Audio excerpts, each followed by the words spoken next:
మంగళవారం మంచిది కాదు అని ఒక కుక్కని కన్విన్స్ చేయలేం.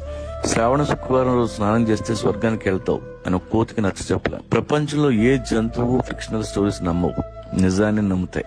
కానీ ఈ బూడిది రాస్తే దెయ్యం రాదు అంటే మనం నమ్ముతాం. ఈ రాయి లోపల పెట్టుకో ప్రపంచాన్ని ఏళ్తావంటే మనం నమ్ముతాం. మనిషి మైగ్రేట్ అయిన నాడు బానే ఉన్నాడు. 7,000 సంవత్సరాల క్రితం వ్యవసాయం కనిపెట్టాడు.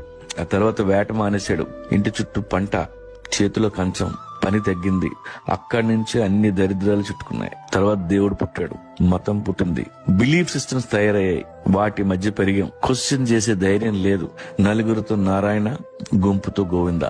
ఇప్పటికీ మైగ్రేషన్ లో ఉన్న అన్ని జంతువులు నిజంలో బతుకుతాయి. మైగ్రేషన్ ఆగిపోయిన మనం అబద్ధంలో బతుకుతున్నాం. ఫ్రీగా ప్లేట్ లోకి అన్నం వచ్చిన రోజులు ఇలాగే ఉంటాం.